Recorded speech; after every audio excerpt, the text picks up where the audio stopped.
All right, folks, today, Clint Emerson, a fellow former Navy SEAL and a survival expert, joins us to discuss how the survival skills and mental toughness can empower us all in our daily lives. Raw, uncut, and unapologetic. Welcome to Men Talking Mindfulness.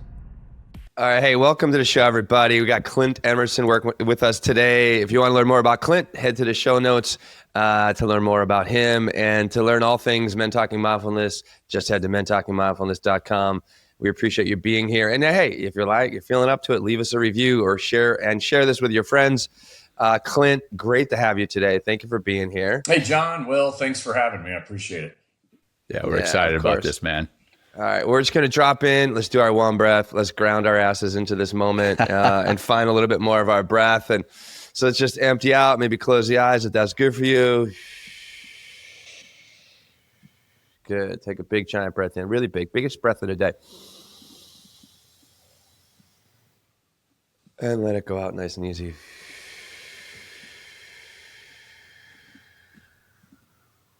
Awesome.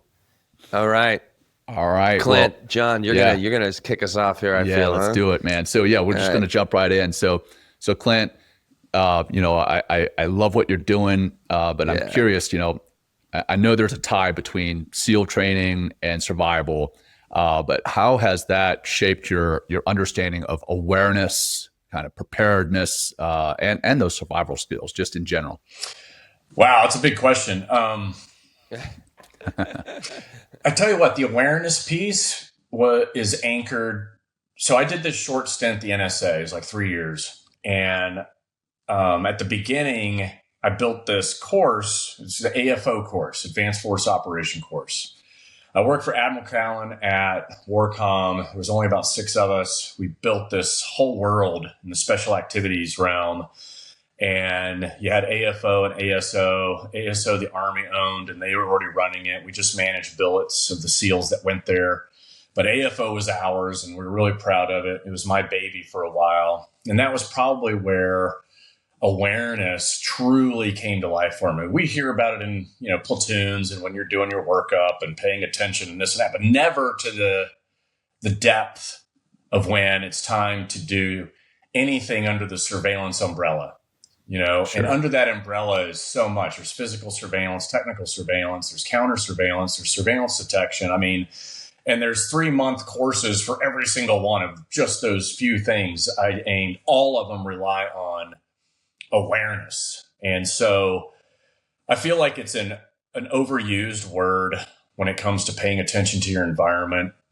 But not there's not a whole lot of information out there really how to break down the awareness piece in the cycle of it all, because the reality is our brain is not a computer. We don't have the ability to look at everything in an environment, aggregate all that information, put it into all the right folders, especially the red folder, which says threat on it. It's very difficult.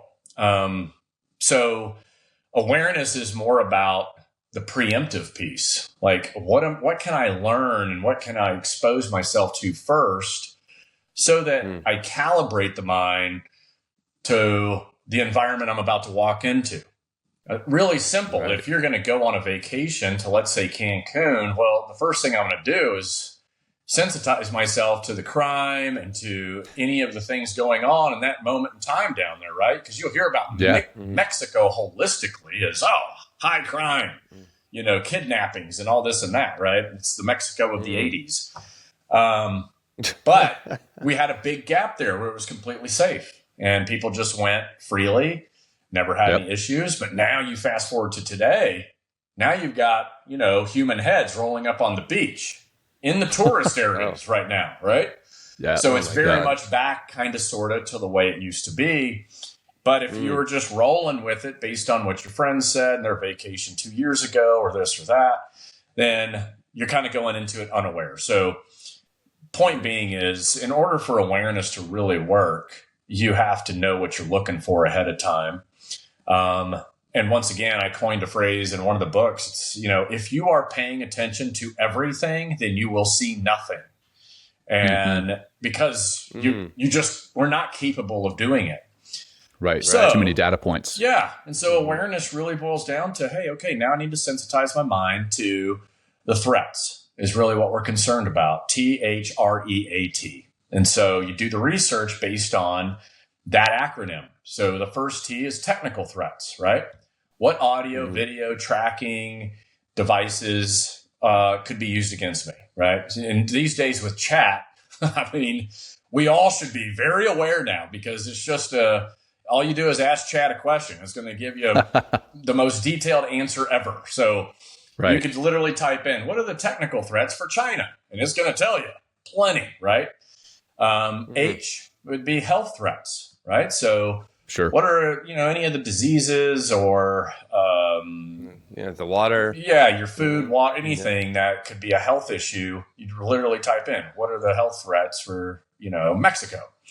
R is raids, robbery, and ransom, which are your most violent crimes. Then you have E, which is environmental. That's the tsunami, the typhoons, any of your big environmental threats. A is agencies working against you. And this is one of those invisible threats we never really know until we start researching it. But law enforcement, foreign intel services, organized crime, any of those working against you, they're everywhere. We just don't think to look into it. Cartel. Yeah. And then the last one that we all know very well is terrorism. What terrorist threats are there in the area I'm going to? So if you just threat the environment or the country or the city that you're going to ahead of time, now you can actually be more aware, right? Yeah, and there's a whole other piece to this. And, it's not just situational awareness, because if I do the threat matrix before I go into an area, okay, good. I know what to look for now. But there's a lot more to it. The other piece is personal awareness. Like, okay, I got to look at myself in the mirror before I walk outside, because anything I'm wearing could target me. It could offend someone. You could inadvertently. The ugly American. Oh, yeah, definitely American. Right. Just this ball cap alone. Most of the time, it's only an American. Sunglasses, only Americans. Intimidating shirts with knife companies on it, that's American, little secret squirrel logos. That's American, right? It's, there's so many things that I'm wearing right now that, people be able to spot you. Just my tattoos alone, it's, hey, sure, that's an American. He's got the American flag on his arm, So projection and demeanor management is a big part of awareness, right? And how to be the gray person. Then next to that is cultural awareness, because knowing the social etiquette and protocols for a specific area allows you to make allies versus, enemies. And I can tell you from experience, the business card that you collect from someone off the street is far more valuable than the phone number to the State Department, And especially if you get into trouble, it's a local that's going to have the ability to help you more than some, State Department guy at the embassy. And that's just reality. So cultural awareness is a big deal, obviously. And then last is third-party awareness. Okay. I can go into the area. I can understand the threats, THREAT, but you have to understand what's the reciprocal. Right. And that's third party awareness. Who's looking at me? Right. It could be the grandma up in the window that knows you don't stand out because at 4:30 every day, walking down the street, she can name every person on the road. But here comes Clint. That guy doesn't fit in. It also, third party is a lot of times, that could be criminals. It could be law enforcement, foreign intel. It could be just the squatters that are sitting there on the side of the road that just pay attention to everything. True. But knowing that level of third-party awareness is also helpful. But the way that you bring third-party awareness down is by increasing situational, increasing cultural, and increasing your own personal awareness about yourself. So if you take those three and really focus on them, now you're becoming more the gray person, and the third-party awareness piece starts to come down further and further and further the more serious you take the other three. So long answer, but awareness is a big world.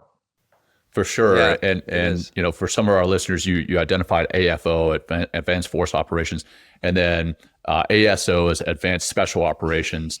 And you know, a lot of those schools are basically, like you said, just identifying how to look a little deeper into things, right? Like if I remember correctly, there's you know how to you have to write how to make a peanut butter and jelly sandwich, and you have to write every single detail, and it's multiple pages on this, just so you know how to be very thorough in your reporting.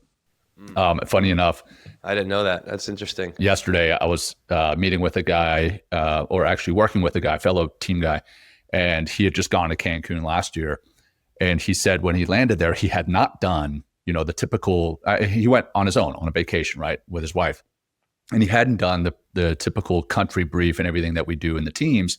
And when he got there, he felt very unprepared. He felt like his spidey senses were on full alert, but he hadn't done the homework. And I was like, man, yeah, I totally understand that, because that's what we got used to doing in the teams. You understand what to look for. And then this class that I was teaching is all about beginner's mindset or growth mindset. And we're just in a hotel, like conference room. And I was like, okay, I want you guys to look around, walk around this room, walk around the hallways, and see, you know, how to get into the building, how to get out of the building, where's your AEDs, where's the fire alarms, like stuff that people just take for granted. They just walk into a building and they don't even notice it, Right. but you have to be aware of that. But then I'm taking it one step further. Okay, so yes, there's an angle saying, hey, look to be aware of your surroundings, but also as a leader, that awareness carries forward to your people, right? There's a lot of ways people are telling you messages without actually saying them. And if you're not being aware, then you're missing this. And as a leader, you have to be aware. So just funny that you should mention the Cancun piece, because I literally had this conversation yesterday with a fellow team guy. So over to you, Will. No, I mean, I've done thank you for bringing this like up and out. Like it sounds like you obviously with the SEAL training, you've had lots of awareness, lots of preparedness, lots of situational awareness. So why is it so important for, you know, the layman, like people without like a military background, important to, you know, access this stuff and learn, you know, the kind of threat assessment or not a really assessment, but the threat Is what it is. paradigm is an assessment. Yeah. Like wherever you are, I mean, you're talked about kind of vacation, you know, which is, that's been very valuable for me to know. And I kind of learned the hard way in some ways. Like I've traveled different parts of West Africa into East Africa, which are fascinating places. And they talk about like Americans, they just see white skin and they're like, they have certain names for us. I mean, they just think like all sorts of assumptions come up. So why is it so important for like, you know, the people outside of the military to just be this aware, and what does it do for them to have this level of awareness and actually, or even also create and work for this level of awareness? Yeah, I think simply put it, you know, safety, security, and survivability, right? Those three S's. Yeah. I think, you know, especially like during the pandemic, it became the forefront of everybody's mind when we ran out of toilet paper, right? And it was like, wait, there's shelves and shelves of rice and beans, but the toilet paper is gone. And at that point, it was like, okay, this country needs a reset. You know, because if you thank you for saying that. If you go back like 100 years, like every single person in the family knew how to survive, right? Knew how to get it done, whatever it was. And of course, you know, when you have industry kick in and technology starts getting developed, you know, we've lost a lot of our skill sets. And when you lose skill sets, having skills and using skills on a regular basis, believe it or not, is like, you know, on the mental health side. And also when you talk about something as simple as awareness, you're not paying attention to the details anymore when you're not really out doing things, using your hands, or you're outside. You know, if it's your first time to use a table saw in a while, you know how imagine a table saw, and if you've ever used one, it's been a while, and you knock the dust off of it. You're kind of like pushing the power button, and you're very cautious because you know it's been a while and you know this thing can take my thumb off. Now, all of a sudden, you're paying attention to every little detail, right? So I kind of compare it like anytime we let go of certain skills and not really out doing anything, then obviously you're going to lose a lot of that mental capability and skill as well that supports getting the job done. And so why do people need to pay attention? Yeah, for threats. But it's also as simple as, I can have my seatbelt on, a full tank of gas, and still get T-boned going through an intersection. I did all the right things. But if you're paying attention, we've all had close calls when we're just driving down the road. Sure. But, I let people at a red light go first, right? Let them go out and get run over by the guy who wasn't paying attention because he's on his phone. That's what I mean? So little things where just paying attention and keeping your awareness somewhat high, could potentially get you out of a life-threatening situation you didn't even know about to begin with. And of course, on the safety side, awareness is extended, all the way through and through. I kind of compare it like my day job is, corporate crisis management. So I'll go into a lot of companies and build all their policies, right? No one wants to do that stuff. So I do it. It's OSHA, it's state compliant. It's everything from their business continuity plan all the way down to, like a major healthcare provider. I did their entire home health. They had the largest group of nurses going out into homes. And I had to teach them awareness because they're walking into a home, right? Everybody knows what time she's showing up, right? The neighborhood gets sensitized that she comes twice a week, right? These are Medicaid, Medicare type neighborhoods. They're not, the friendliest. And so for her, occupationally, awareness became her biggest weapon and tool, right? So that's just keeping employees safe. Now, if you just think about that, okay, now I'm going to a grocery store or I'm somewhere visiting and I end up in the wrong grocery store on the wrong side of town. I have no idea that this is the wrong side of town because I've never been there. Right. So maintaining your awareness, even though it seems exhausting, following some simple protocols goes a long way. And it's still anchored to the things I talked about earlier. Hey, okay, so am I wearing anything that looks attractive, has big, expensive logos? For women, it's like hair down or a ponytail. Well, ponytail serves as a handle. I wouldn't go with the ponytail. If you could put your hair up in a bun, that's great. Is it the heels or is it the flats? I would go with the flats because, that allows me to run. Make sure you got shoes on that you can either fight in or run in. Yep. Pants versus skirts. There were so many things that you start rolling through just on the personal awareness side that most people don't think about if they find them when they find themselves in a bad situation. I'll just stop there though. Yeah. Well, like the shoes, right? That when we were overseas, not necessarily in a combat zone, but like when I was in the United Arab Emirates or in Bahrain, they always said, hey, you have to wear closed-toe shoes. You can't wear flip-flops, which in the SEAL teams, wearing flip-flops is like the thing. But then, right? But then you go out to these areas where there could be potential threat against Americans that we always had to wear shoes. And initially I was like, why do we have to wear shoes? I want to rock my flip-flops. And they're like, well, because if you need to run or if you need to fight, wearing pants, wearing shoes, that was a mandatory thing. And then, coming back to the everyday person, something that I was having a discussion with just the other day, or with some folks with just the other day, is your awareness with like Uber and like Facebook Marketplace or whatever. People would just go to other people's homes, or have some random person coming to their home to pick up some piece of kit or whatever it is they're buying.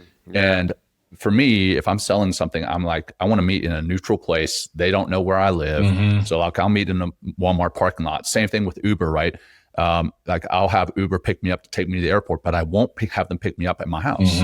I have them pick me up like 100 yards or several hundred yards from my house, and same thing in reverse, have them drop me off. I'm like, yeah, this is my house, because who knows who that person is, right? Now they have your address. For sure. So you got to be aware all the time about potential threats. I also don't want to like completely scare everybody, like thinking that the world is just a huge threat, but there are threats out there that we have to be aware of. And then we have to be able to tie that. I want to take it like one level deeper, if you can, Clint. just awareness. You talked about yourself, like what it is you're wearing and stuff, but also what you're saying, how you're acting, body language that you're projecting, Huge. Emotions that you may be projecting. And that could be, as a threat to, or being perceived as a threat by others, but also in the business space, like what are you projecting that way? Can you talk about that at all? Yeah, sure. On projection demeanor management, I defined it. Projection is anything. I broke it down kind of militaristic, right? It's first line, second line, third line gear, right? First line is standing in the mirror, basically butt naked and going, okay, am I going to offend anybody today? Or where I'm going? Right. It's your skin, right? And you got to be very self-aware these days, unfortunately. Second line is obviously anything that touches your skin and the clothes you wear on top. Third line is, your backpacks and stuff like that, and accessories that you may carry with you, and then demeanor is verbal communication, nonverbal communication, your body language, all of that. So I always compare to the guy that likes to talk on his cell phone really loud at an airport so everybody can hear, that drives me nuts. like how important he is. Of course. Which so important. In return draws in that third party awareness where the entire terminal is staring at this guy like, what an idiot, what a moron. Why is he doing that? But I also compare it to the hot chick. Like if a chick is dressed to the nines and she cruises by, what do all us guys do? We're like, yep, you notice it. So these are all your projection demeanor pieces. And it really boils down to this is everyone has the ability to scrutinize and judge you without ever knowing you, meeting you, or hell, even seeing you if it's a loudmouth on his phone, right? Right. And we all do it. Consciously, subconsciously, we all talk about people watching. We all love people watching. Yep. There's not one person I've ever met that says, I hate people watching. No, we all do it. And that is the exact... Airports are great places for that, man. Yeah. And Airport and Walmart. Yeah, the international terminals are the best. Yeah. And those are the places where, obviously you can learn and then take those lessons learned. And that's when you're going to apply it to the city and spaces that you're going to go visit. And, I agree with you like that on the demeanor side, how you stand and how you present yourself, even how 100%. You shake hands from one country to the other, eye contact from one country to the other, your choice of words, hand gestures. We all know this is cool when you're coming up out of a dive and you're saying like, I'm okay. Yeah. Or you want to tell somebody, hey, okay, but this is also asshole in some countries, right? So or white privilege, like some white some privilege, people, white privilege, there's all sorts of ways that can be interpreted. Exactly, it's crazy. And showing the soles of your feet in the Middle East. If you sit there with your feet crossed and you show the sole of your feet, that's an insult. You have to be aware. Again, a cultural awareness that you said before. Yes, you're right on. So I think you really. And that's the beauty of like getting out there and traveling from time to time is, you'll go into it, the dumb American, if you haven't done it or it's been a while, but you'll come back not so dumb American because you'll feel it, right? And you'll see it and you'll see the dumb ones and go, wow, I look just like them right now. And I don't want, I don't want to look like them or feel like them right now. You know what I mean? Right. Yeah. Well, Clint, how do you, you must have said the word threat several times, and I totally get it. And I appreciate what you're bringing, to the show, what you're bringing into the world. But how, do you also go out and enjoy yourself? Because we're in a heightened state of awareness, right? And we often talk about the show as like fight, flight, or freeze, being in that sympathetic nervous system. So we're in the ready, but we're also not of our right mind, where we can really take in that situational awareness and kind of observe things in the grander view and then see okay, I need, something's got to be done over there but nothing needs to be done over there. So how do you also enjoy yourself, at the same time on these vacations or, leaving your house without thinking someone's going to come from behind you and take you out in some ways, No, it's a great question. It's pretty easy. For me, I gamify it, right? So that's just awesome. Me too. And I break it up into pre-crisis, crisis, post-crisis, because you can get all hung up in the nervous system, which is great to know as a foundation. Because that's really the why. But when you get into the how, it's more, okay, what's my pre-crisis checklist when I go into a restaurant? I'm initially it takes seconds. I'm looking around. I'm understanding where all the exits are that I can see. I always check out the restroom so that way I can see the unseen. Because usually on your way to the restroom, you'll see more exits. I know that, okay, there's the kitchen. There's always other exits in the kitchen, right? Have to be.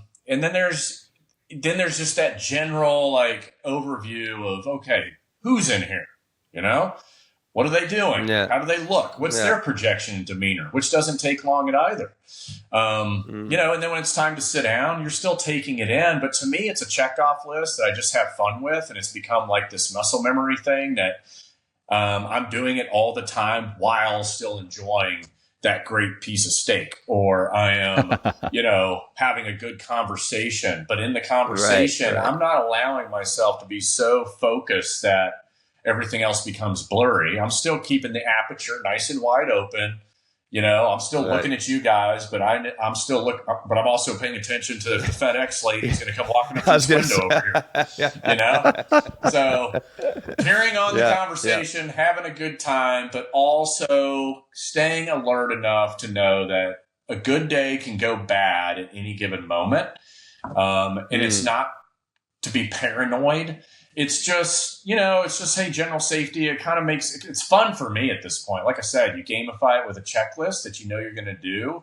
It's always rolling, you know, and as soon as you get the last little box checked off, they all go blank and you just start over, right? So that makes it's not just a one-time deal. Like, okay, I'm safe, right? It's just, hey, it's just constant little check. Okay, who's around me? Exit's still good to go. Okay, nothing there. Da da da.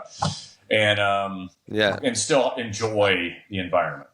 Well, I think it takes some practice too. You know, like I live in New York City. I mean, there's 8 million people here. And it is packed. Yeah. And it could be a zoo sometimes, right? And like as you're talking, I'm like, oh fuck, like just even before I walk into the subway, I smell first. Like, is there an awful odor on the subway? And I'll go to another car. You know, but there's a lot of different strange people on all sorts of drugs, lots of different homeless people. And I'm like, I know how to like scan a homeless person, you know, look, what are their shoes? How dirty are their shoes? If their shoes are really dirty, they're really kind of fucked. They might be a problem, right? So I'm just make sure I watch. Or if their shoes are kind of clean, I'm like, oh, well, they're just having a bad day or they're just trying to rip me off for some money. But also like what you mentioned earlier, demeanor, it's like how important, and I guess it's a good question, like how important is presenting yourself in a confident, calm, right? But like I'm ready if shit goes down kind of thing. Yeah. You know, because I feel, I think go for it. Once again, it's more of like the environment. I'd say in New York, walking with confidence, paying attention, all technology put away is definitely beneficial no matter where you are. No, very true. True. But there are some cultures where you walking with that kind of confidence can also make you stand out. So, you know, being right. Yeah, no, you know, it's almost people. Like keep your confidence somewhat internal, and you know what's going on through your own eyes.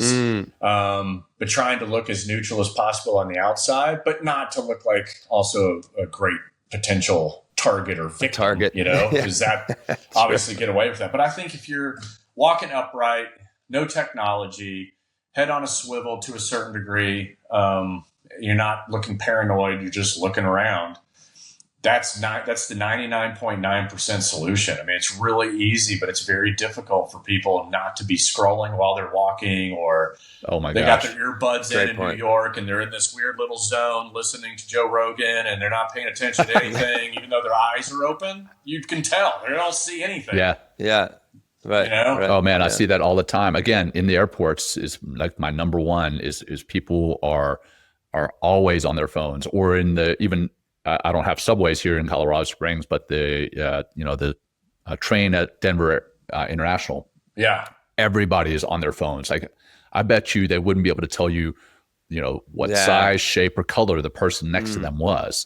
That tech, you know, when you talked about the T for threats being the tech threat, sometimes we're holding that tech threat in our own hands, right? Like we're taking away from our own awareness right then. So that's a challenge that prevents people from achieving that highest or heightened state of awareness. What are some other potential challenges, and maybe even more specifically for men, to prevent them from achieving that heightened state of awareness? I think we've all driven from point A to point B and don't even remember the drive, right? All the time. Yep. That's a great example of, I'm not on my phone. Well, I'm not. Most people shouldn't be. But most people, I think, they're prevented from being face down in their phone when they're driving, because or else they'd just be wrecking cars left and right. But that fog that we get into goes back to, number one, there's a muscle memory, when we drive from point A to point B, that's inherently there, and you just don't, you get so in it, there's certain landmarks in your mind that may stand out that remind you to exit or whatever it is. But the reality is okay, that's you consciously going to sleep, and you have to take that moment and think about things. And that's why I say gamify all this type of stuff, because it does keep you alert, and if you have the checklist, can be whatever you make it, by the way, as long as you're paying attention. It could be near to far. It could be the alligator in the boat scenario. I got the alligators in the boat, the alligators outside the boat, and the alligators coming at me. And the gator closest to the boat. You're dealing with what's closest, and working your way out. It can be scanning, like a camera, near to far, near to far, near to far. I mean, there's a lot of tricks you can do just to pay attention in your environment, which then keeps you consciously available for whatever may go wrong. But I think the answer is other than technology being a distraction, we are our own distractors based on what's going on in our day. Yeah. If I'm stressed out about something at work, it's easy for that to take over, and you go blind and you go deaf and you just don't know what the hell's going on around you. Relationship issues, right? You got one thing goes sideways in a relationship, then all of a sudden, boom, that's plugging every bit of your sensories or any of your senses, and preventing you from being, present. And so it's a conscious effort to remain present. Right? I mean, you've got to okay, I'm here right now. I'm listening. I'm paying attention. And you gamify it however you can. But I think that we are our own worst enemies, far worse than technology. Is simply we let things get in our heads. It sits, it bakes, and before you know it, we're fried, and we're not able to really do anything. Yeah, that muscle memory, man. I got into that big time in Virginia Beach, driving basically the same route to and from work, same time. I knew exactly which lane to be in based on the time that I was driving. And what helped me kind of break out of that was I ended up having 5 different routes to and from work, and I would leave at different times. So that would always change the quote unquote scenery. So I had to stay alert. I saw things that I normally wouldn't see because I had that heightened state of awareness. It was really fascinating. The same thing as when you go on the same route that you've been on 100 times, but you're in the passenger seat. You're like, oh my gosh, I've never noticed that bar over there. Or there's all sorts of things. So it's pretty wild, the muscle memory and how that can affect you. For sure. And I would say, just to add to that, Jon, is you're bringing up a great point. When we talk about pattern of life in the safety, security, survivability world, by having multiple routes, you're breaking up the pattern of life, because what a bad guy relies on is knowing your pattern of life and then determining the vulnerabilities in it. So great point. And doing this is probably too far, but I did do this occasionally. Like if I saw a certain car, I mean, it's kind of like, James Reese in the Jack Carr books, he's always doing surveillance detection routes. I would do that in my young days. I was like, oh man, everybody knows I'm a frogman, so they're probably following me. Right. The Russians are on do the loops. Yep. Well, maybe they are these days. They're listening to all the podcasts. I mean, come on. Yeah, that's right. All right, Will, what you got, man? No. I mean, you guys bring up a really good points, and one of the big obstacles is get out of the fucking house, man. And that house can be get out of the typical patterns of doing things. Put yourself, if you want to be more aware. I mean, this is I've been in New York 20 years, and I've traveled to I don't know, over 24 countries, and some of them are 2,000. Oh, no, or 220. Sorry, over 2 dozen. Sorry, Oh, 2 dozen. There's even 2 dozen. Oh, sorry. you said 2 dozen. Sorry, I thought you said 2,000. Yeah, that's okay. I'm like, whoa, man. Yeah, and it's really helped me to like just be more aware. I mean, be more aware of cultures, like you said, Clint, are super important. Like I went to Thailand a while ago, and I just wanted to, for me, I guess part of that preparedness is just assimilating into the culture. So I was like, I studied how they ate. And because I don't want to offend, I want to assimilate, and I also want to respect the people around there. Maybe they're going to respect me if they see me eating in a certain way. Yeah, sure. But like, I mean, you got to get out of, and when I say get out of the house, it's like you guys have mentioned as well, get out of the typical patterns of doing things, break things up, right? So therefore, we're called to be more aware, whatever the new circumstance that we're in. So we actually develop, some more confidence about situational awareness and like my place in new situations and how I'm going to manage myself. Could you give us, Clint, can you give us like a story like maybe outside of the military where like all of these like things kind of worked because of a particular circumstance that was threatening came up for you? I mean, what's crazy is while I was still in, I got pulled into first it was the AFO world and then ended up doing a whole lot of solo deployments, right? And there was a dozen of them during the Arab Spring, right? And they were in different capacities doing different stuff. I'll give you an example. Like there was one trip where I was going and my sole job was just to put a tracking device on the driver of AAA. So AAA was Anwar al-Awlaki. He was the famous AQ guy with the little glasses on. He was an American citizen. And he lived in Sana'a, Yemen. And as soon as we had killed bin Laden, he became number one. But he was the most influential al-Qaeda terrorist of all times because of his videos. He had a magazine called Inspired, which taught people how to make bombs and S-vests and all kinds of stuff.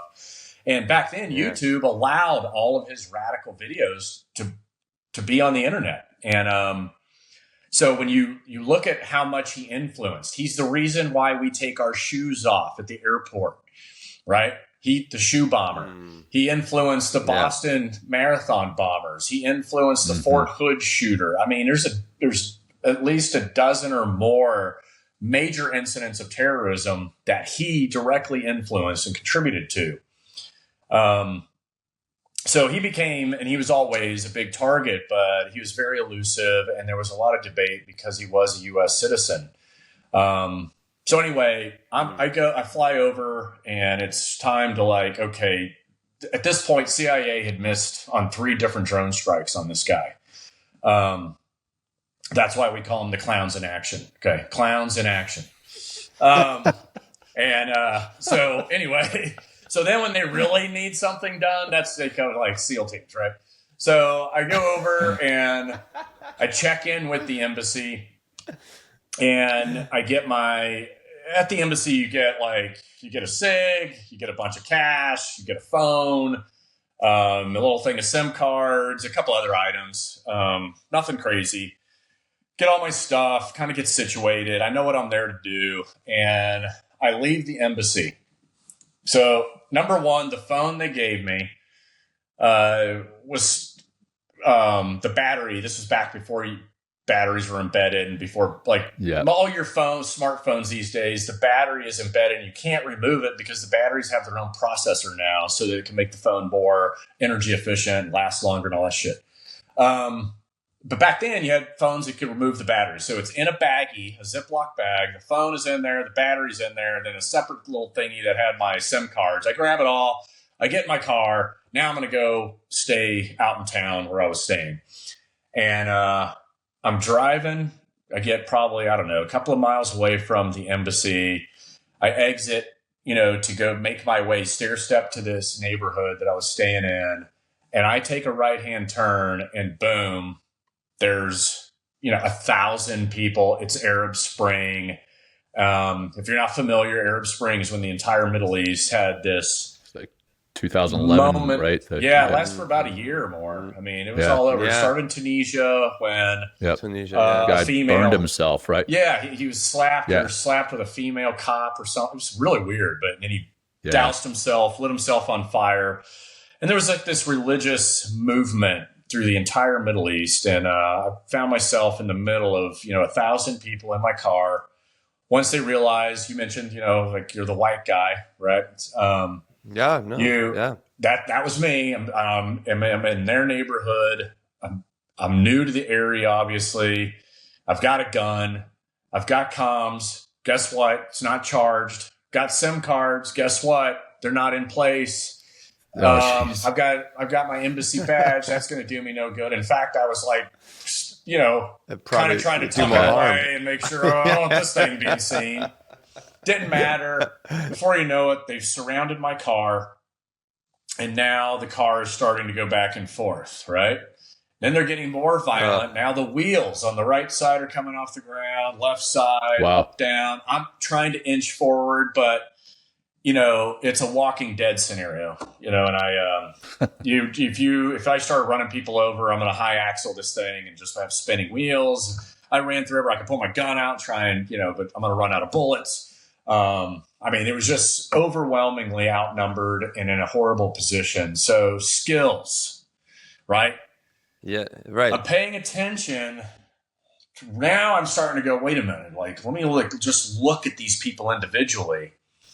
And off to the right, there is, keep in mind, intertwined in this riot was, not riot, but this mass demonstration, if you will, were like military dudes, uniformed, AK-47 slung over his shoulder, and he was standing just off my right bumper, and he was looking at me, and he had like sympathetic eyes, is all I can say.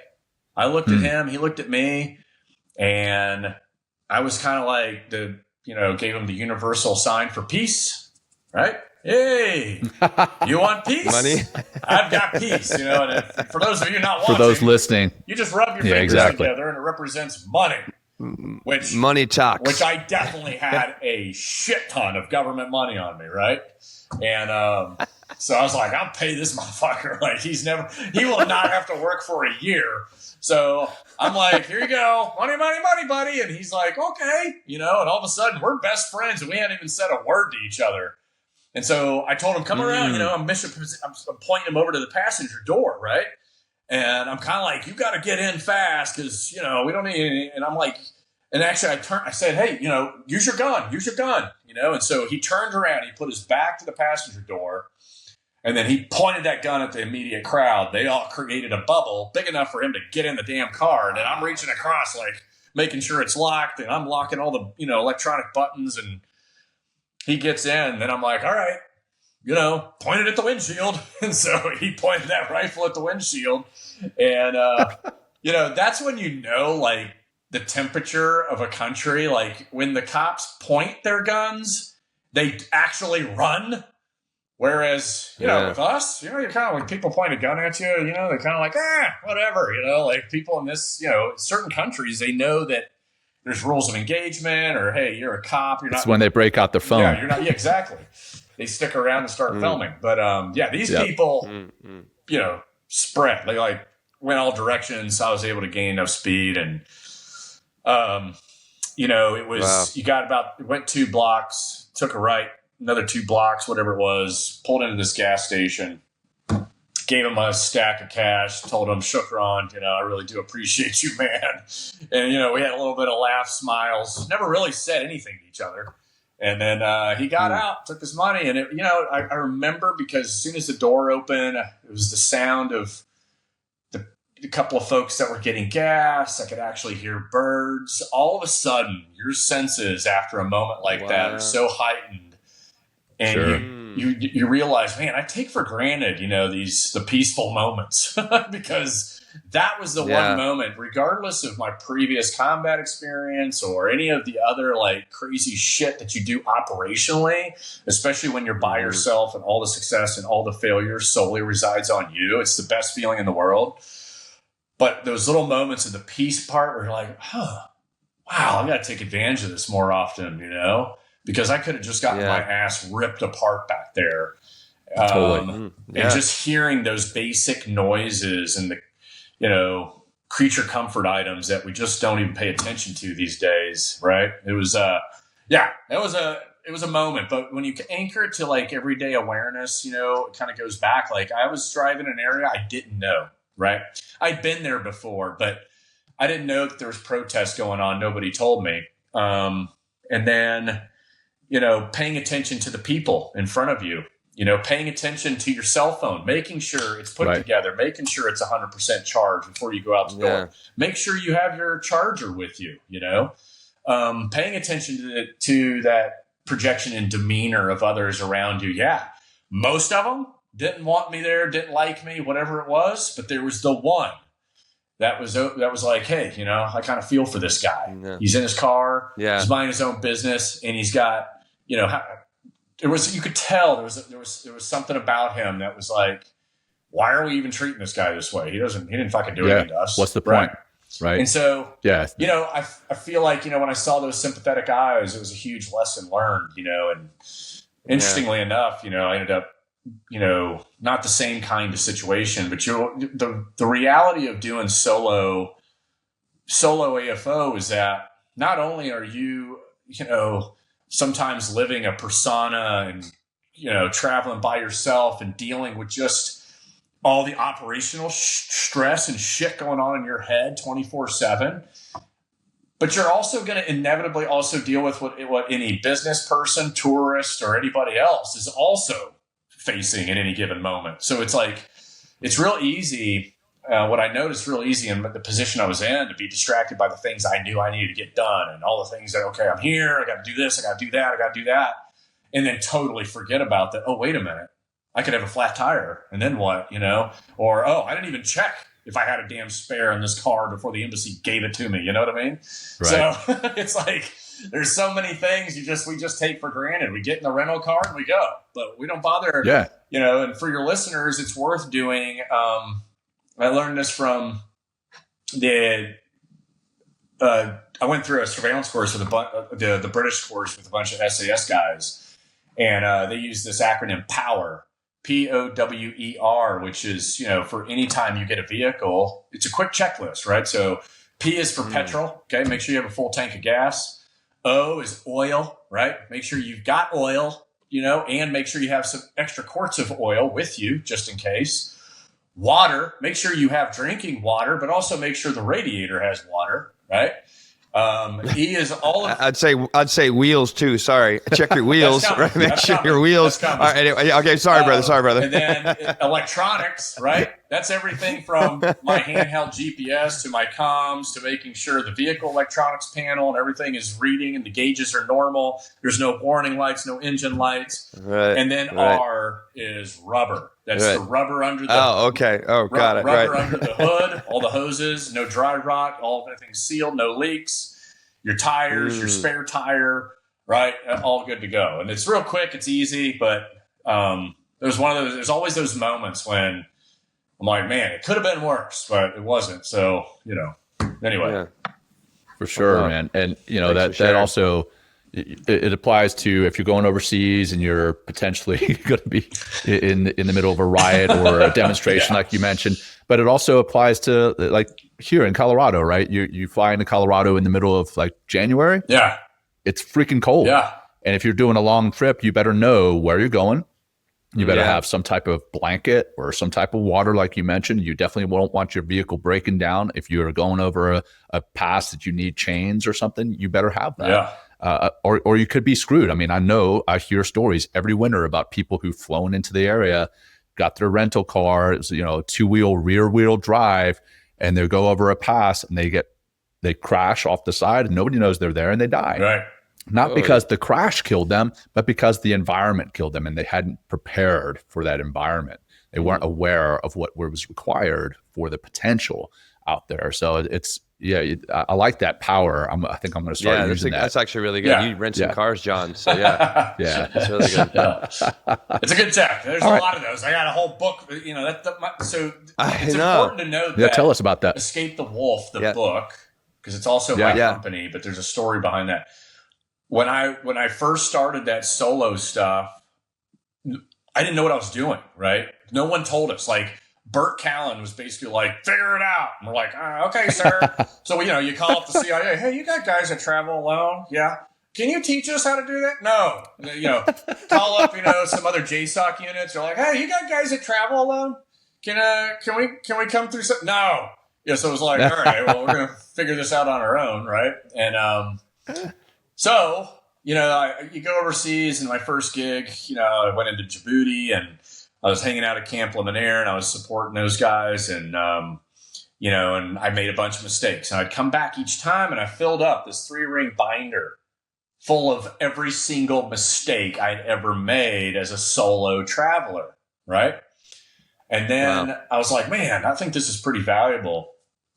And when I wasn't deploying, I was program manager for AFO. So I was like, man, I think this should be pretty good for everybody. So I started like duplicating the 3-ring binder and handing it out to students for free, and just made it part of the curriculum. And then eventually I sent it to a self-publishing company, just turns things into books. At the time, there weren't that many of them. And so they took it all and figured out how to turn it into a bound book, so it wasn't 3-ring binders, and I still would get boxes of them and still hand them out at NSA. And so anyway, this thing, and I just called it Escape the Wolf, based on Grossman's metaphor that became very popular for a while, and that's the sheepdog, and wolves, and this was all about escaping the wolf, and the wolf can come in many forms, THREAT, right? So anyway, the book ends up in the hand of a defense, into some defense contractors. That one defense contractor gives it to a guy named Joe Canamesa, who is a retired FBI guy who happened to run global security for the Wall Street Journal. And this was getting close. And now I've moved from NSA. Now I'm at SEAL Team 6, and I'm doing full bore solo shit all the damn time. And I get this voicemail back. That's when people did voicemails, right? So, and he's like, hey, it's Joe Canamesa, Wall Street Journal. And I'm thinking, oh my God, I'm talking to fucking Wall Street Journal. It's the last thing any team guy wants, right? And so, and he calls again. It's a long story, but eventually I'm like, oh, okay. It's not like some weird interview thing. Because I was at the command when there was a lot of drama, right? There was Bin Laden. There was, No Easy Day, the fucking book that came out. I mean, there was so much shit going on. Like, it wouldn't be surprising if media just called SEALs direct, which they did. There was a guy at the New York, I can't remember where he was at, New York Times, who just wanted to like destroy that command, and he was always writing negative articles about it. But yeah, so I called Joe back. He's like, I got a copy of your this little book here. I'm like, okay. He's like, yeah, I need you to teach this to all of my journalists. And I was like, I'm in the Navy. I don't really know what the fuck you're talking about. But so long story short, I ended up going up there. I met with him, and he like literally held my hand on like, hey, this is how you take a book and turn it into e-learning. I turned that whole thing into e-learning, and then nice. Awesome. Yeah. And when you talk about like for guys, like if you're thinking about taking like a leap of faith, or you feel like you're taking a little bit of a risk, good. Right. Because I put $60,000 on my USAA credit card without one contract in place with the Wall Street Journal to pay for that e-learning. Right. And I just was like, let's see what happens. Fuck it. And sure enough, he's like, I gave it to him. He reviewed it. He loved it. And was like, all right, how much? I'm like, I don't know. $61,000. He's like, yeah, he kind of, gave me this subliminal like thumbs up, like, hey, crank it up a little bit more. And I just kept, going back and forth with him, like, $100,000, a little bit more, 150, Nice. a little bit more. So anyway, that beautiful. is when the book transitioned into the company that now I've had business. Since I got out. So anyway, yeah. Fantastic, man. Good leap of faith there. And congrats. Be dumb. Eventually you'll get smart. Congrats. It's nice to see like, oh, somebody just happened to get my book. Another guy got the book. And that's like, when you put yourself out there like that, I mean, and really add value, like this is the things that can happen. So congrats on that.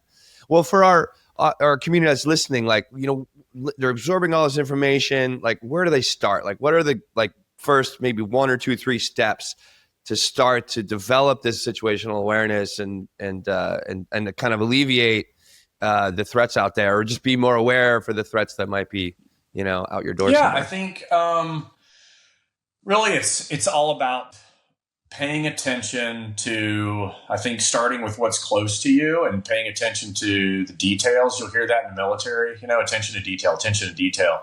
And what I found is when you actually do that, it becomes like the muscle memory we've been talking about. You find yourself doing that with a lot of stuff, right? It's not, if I'm paying attention to my desk right now, where the keyboard, the mouse, my phone, everything that's how it's associated, I'm a little OCD. And so I like everything in alignment or in some kind of organizational manner in front of me. And when you do those small things in front of you that are within arm's distance, then now you'll start to see those discrepancies everywhere. And it's crazy that, okay, I'm paying attention to how things are situated and maybe even changing how they're situated to something a little more comfortable for me.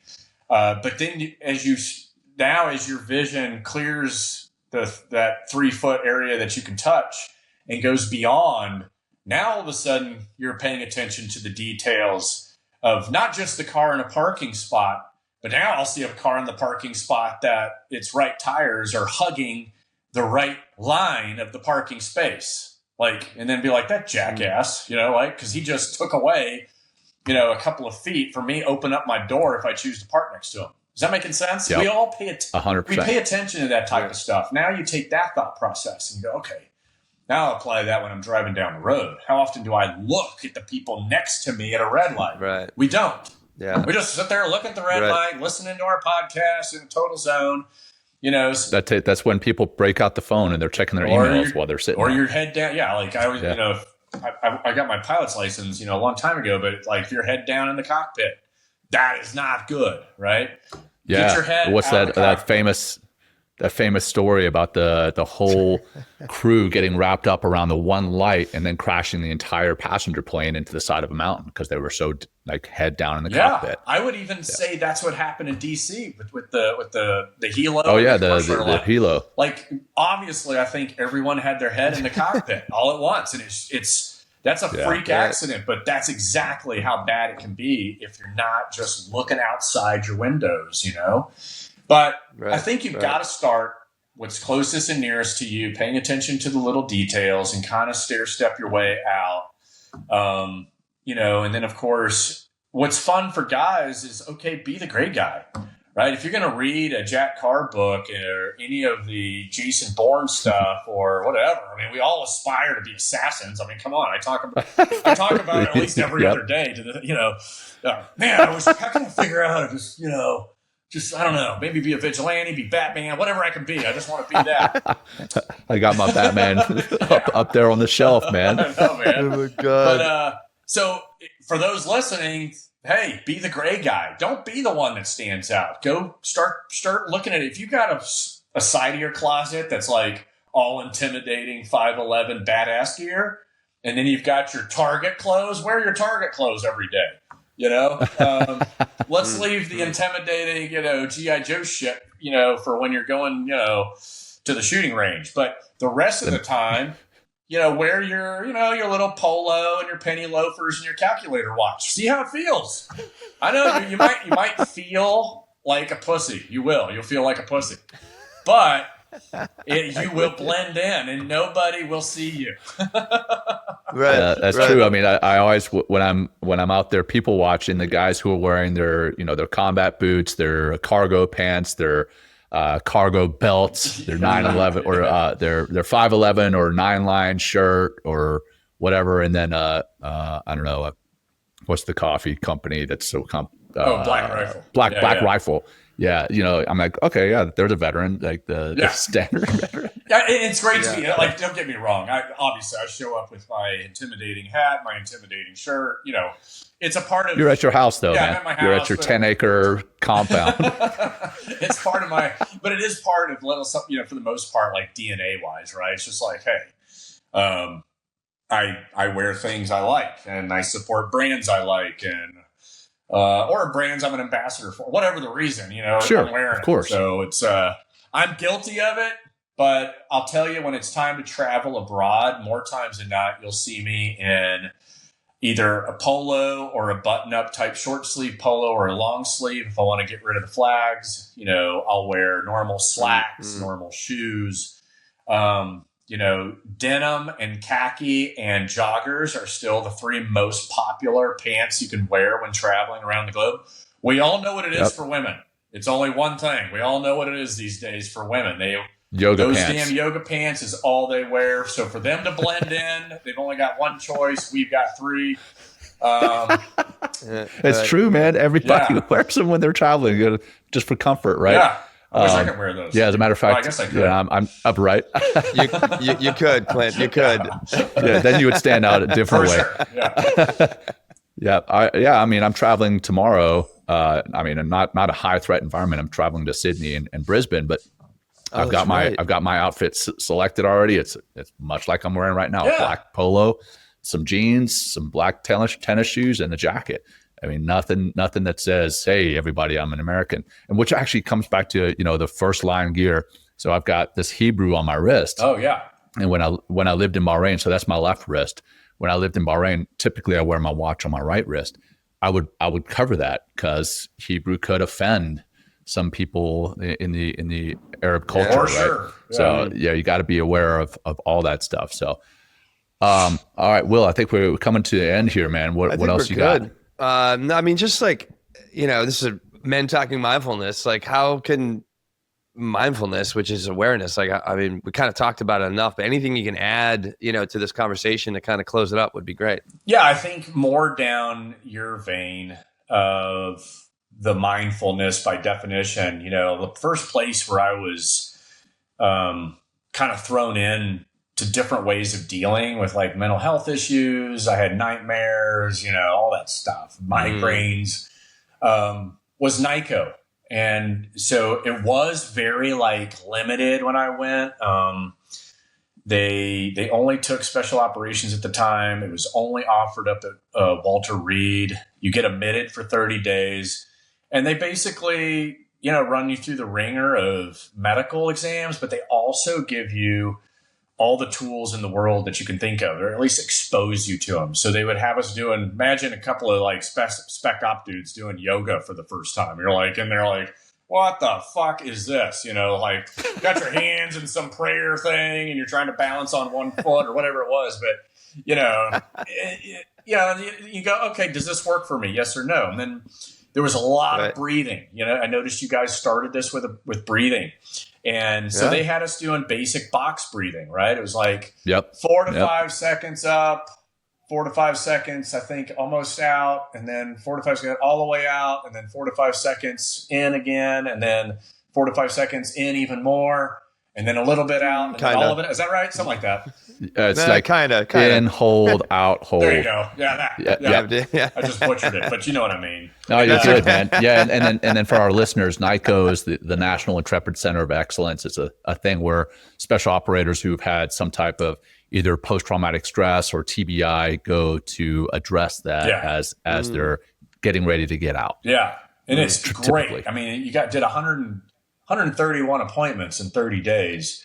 And then at the same time, you're doing art therapy, music therapy, all the breathing, all the yoga. You're doing group therapy. You're doing one-on-ones. Really great. And then, since being out, I've also just kind of taken a little more serious, I guess, probably, a little more exposure and kind of seeing its benefits. But I think it's important for those guys out there. The reason I bring up the NICO piece is because this was very ego oriented. Your ego gets in the way of really learning because it doesn't seem manly or it doesn't seem cool.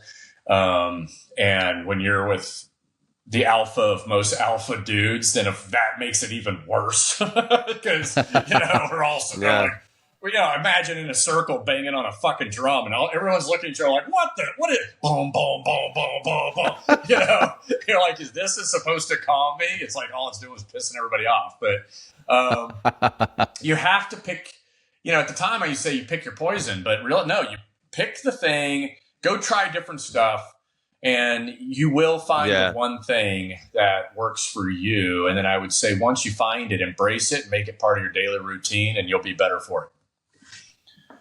Solid, man. Yeah, that's great. Yeah, one piece at a time, right? One little thing that works. I completely agree. This has been really helpful, Clint. Like, thank you. And Jon, you're going to say something. I was just going to ask Clint for, as we wrap up, for our listeners, if they wanted to know more about what it is you're doing, how to find you, what's the best way for them to get a hold of you? Yeah, go to ClintEmerson.com. Obviously, you can go to follow, but I got to say, I'm doing my best to become irrelevant these days. So, well, thanks for coming on our podcast, Clint. Well done. I haven't done one in a while. I was like, okay. I don't post really that much anymore. I just, I've noticed. Concentrated on my craft with Escape the Wolf. There you go. And the public stuff serves a purpose. I just never liked it. Honestly, I never. To sell books, you got to do it. And then I woke up one day, I was like, I'm just not doing this anymore. It's like, good for you, man. It's like, it makes you a happier person, by the way. It really does. Oh, for sure. I can totally get that. The fucking hustle, right? The hustle could be a calamity. That's it. Easy enough. Yeah. Well, right on, man. Just to respect your time. I know you said till the top of the hour. We're right there. And Clint, great episode. Thank you so much for sharing your wisdom with our audience, with us here. I mean, it was great. Learned a ton here. And I'll turn it over to you, Will, to wrap it up, my friend. No, just big thanks, Clint. Like, I just really appreciate how tactical you're breaking all this stuff down. I mean, because you can really fuck yourself out there if you're not prepared. And it's taken me some time, like, because I've traveled alone to all these different countries and at different times in my life. And those first few experiences were rough because I wasn't prepared enough. Yeah. But when through the experience that as I got more prepared, just my vacations became easier, because I kind of knew what to look for. I knew, how to check things. I knew how to prepare. And that's a big piece of this, right? How to prepare to take those steps forward, wherever you are. And it really makes a big difference. And mindfulness and awareness and the situational awareness you spoke of is all so incredibly important. So you can really, enjoy yourself as much as you can, even with all, the potential threats that could be out there. Yes. So this has been wonderful, Clint. Thank you so much. Right on, Clint. Thanks for joining us. And for those of you who tuned in, thanks for tuning in. Until next time, take care, everyone. Thank you so much. Bye-bye. Thanks, Clint. Thank you. Peace, everybody. Thank you for joining us today. We hope you walk away with some new tools and insights to guide you on your life journey. New episodes are being published every week, so please join us again for some meaningful discussion. For more information, please check out mentalkingmindfulness.com.